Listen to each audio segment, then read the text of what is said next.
राम राम सभी को। सत्संग दीक्षा ये बुक मैं अक्षरधाम मंदिर से लाई थी और इसको पढ़कर बहुत बहुत अच्छा लगा। इस बुक से जो चीज़ें मैंने सीखी हैं, जो मैं सीखना चाहती हूँ, वो मैं आपके साथ शेयर करूँगी। ये बुक मैंने इंग्लिश में ली है। इनफैक्ट मैंने इस बुक की रीडिंग अपलोड भी करी है, लेकिन इस बुक को पढ़ के मुझे जो समझ आया वो मैं अपनी भाषा में पढ़ने की कोशिश करूँगी। So here we go. हमारी बॉडी हमको बार बार नहीं मिलती। ये बॉडी इसलिए मिली है ताकि हम खूब सारा भगवान का नाम लेकर मोक्ष प्राप्त कर सकें। ये बॉडी हमको मिली है ताकि हम अपने अंदर की सभी बुरी आदतों को ख़त्म करें और पूरी तरह से ऊपर वाले के डिवोशन में, भक्ति में लग जाएं। मोक्ष किसी को भी मिल सकता है, चाहे वो लड़की हो, लड़का हो, किसी भी जाति का हो, लेकिन अगर वो भगवान में पूरी श्रद्धा के साथ मेहनत करेगा तो उसको मोक्ष मिल सकता है। मेहनत मतलब भगवान का नाम लेना, सत्संग करना, उनका कीर्तन करना। हाउस होल्डर्स जो हैं, घर में रहते हैं, उनको भी मोक्ष मिल सकता है। उनको अपना रूटीन सेट करना है, ऊपर वाले का नाम लेना है, पूरा टाइम भगवान में ही लीन रहना है। जो भगवान से एक होना चाहता है उसको कभी भी चोरी नहीं करनी चाहिए, ना ही किसी से बिना पूछे उसका सामान लेना चाहिए, चाहे वो एक फूल क्यों ना हो, एक छोटा सा फ्लावर, एक फल। अगर आप उसके ओनर से बिना पूछे ले रहे हो तो वो भगवान को आपसे दूर कर देगा। हमको किसी की बेइज्जती नहीं करनी, ना ही किसी को नुकसान पहुंचाना है, ना किसी की कसम खानी है। किसी की कसम खाना भी इस बुक में ना बोला गया है।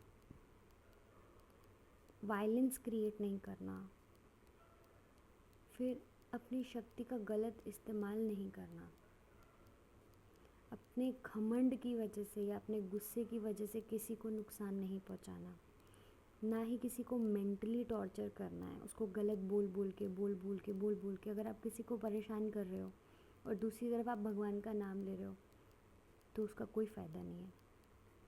ना ही किसी को physical violence, verbal, mental violence नहीं देना।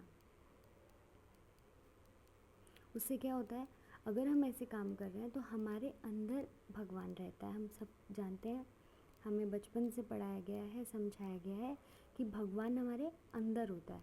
तो जो हमारे अंदर बैठा हुआ भगवान है ना, वो हमसे नाराज़ हो जाता है, उसको दुख होता है।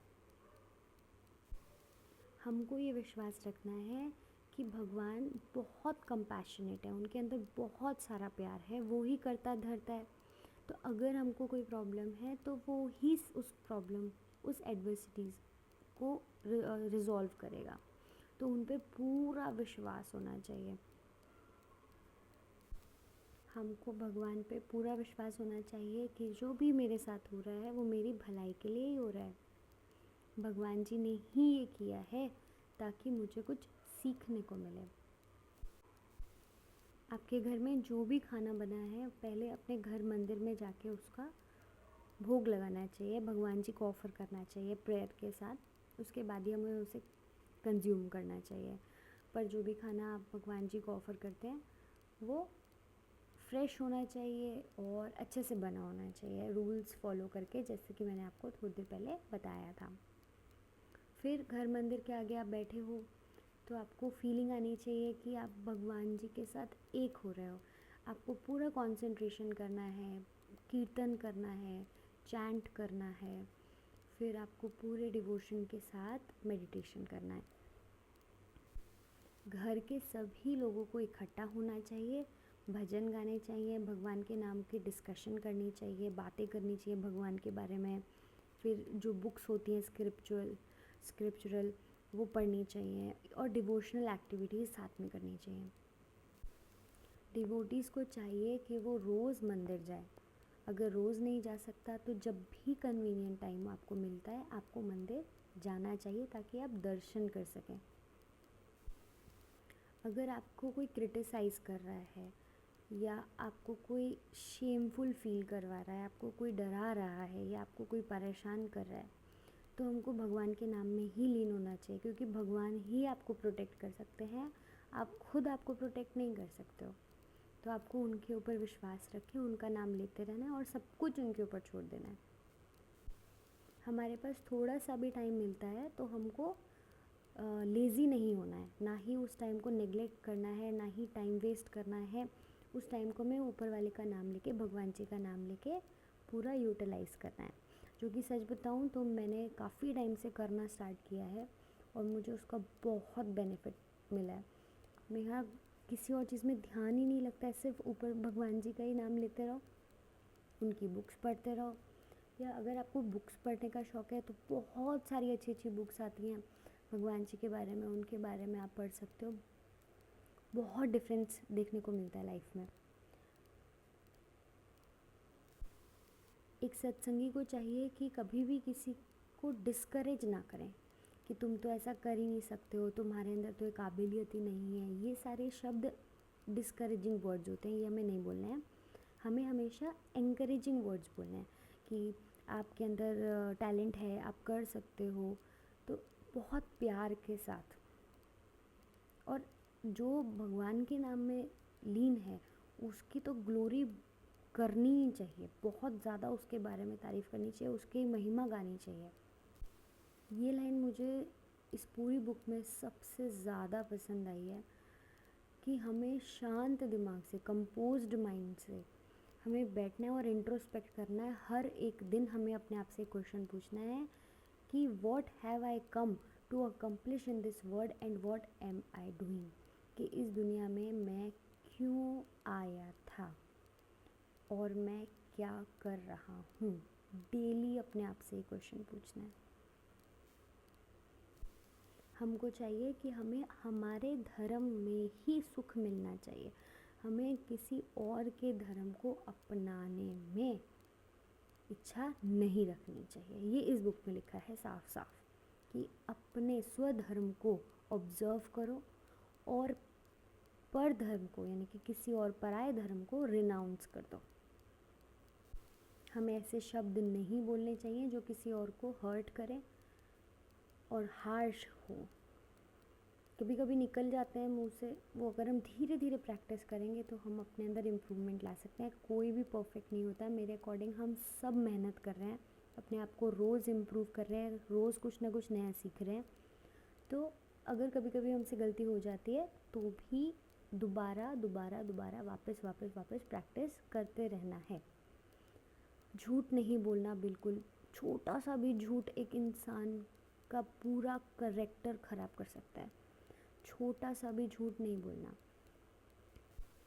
किसी और की बुराइयां गिनवाना या किसी और की बुराइयों के बारे में सोचना भी पाप है। वो हमको अनरेस्ट करता है और जिसकी वजह से भगवान डिसप्लेजर हो जाता है। इसमें लिखा है results in the displeasure of भगवान एंड द गुरु। उससे आप अपने गुरु और भगवान दोनों को आप क्या कर रहे हो, नासुखी कर रहे हो, डिसप्लेजर दे रहे हो। ये 165 वर्स में लिखा है, पेज नंबर 42 में। अगर बहुत ज़रूरी है तो जो सच्चाई है उस बात की, अगर किसी के सामने आपको सच्चाई लानी है तो आप अपने पूरे दिल से, प्योर इंटेंट से उस बात को एक ऑथराइज्ड पर्सन के आगे रख सकते हो विद प्योर हार्ट।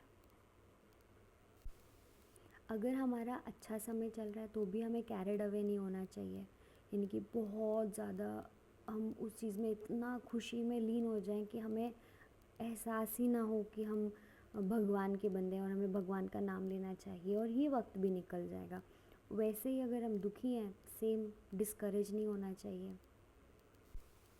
जो लोग हाउस होल्डर्स हैं उन्हें चाहिए कि वो अपने बच्चों को, बेटों को, बेटियों को सत्संग एजुकेशन ज़रूर दें, भगवान के बारे में बताएं, डेली भगवान जी का रिचुअल्स उनसे कराएं और उनको खूब सारी भगवान की बुक्स ला कर दे दें और उनको बोलो खूब सारा पढ़ो। ये मैं मेरी तरफ से बोलूँ कि उनको आप इतनी सारी बुक्स ला के दीजिए भगवान जी की, और पूरा दिन रात उनको इसी चीज़ में ही इन्वॉल्व कर दीजिए।